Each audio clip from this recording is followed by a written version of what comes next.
Hello everybody, welcome back to my channel. In today's video we will see how to e-verify the ITR.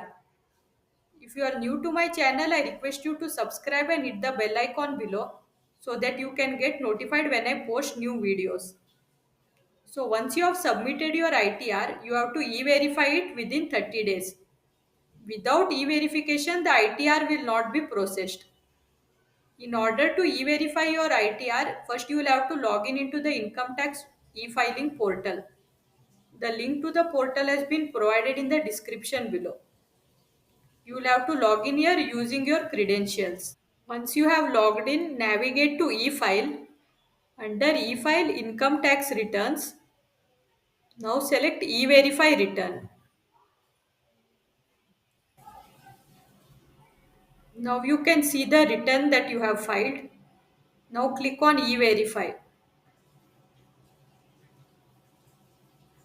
So now if you scroll down below, you can see there are various methods by which you can e-verify the return.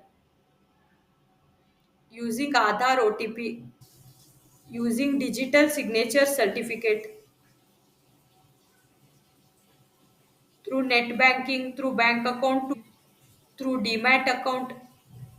So today we will verify the ITR using Aadhaar OTP. So select here. I would like to verify using OTP on mobile number registered with Aadhaar.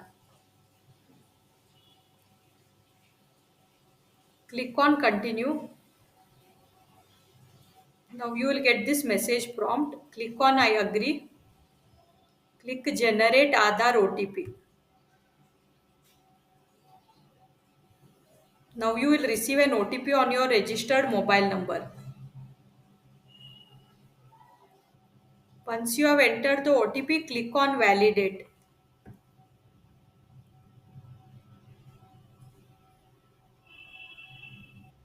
Now you can see here your return has been successfully e-verified.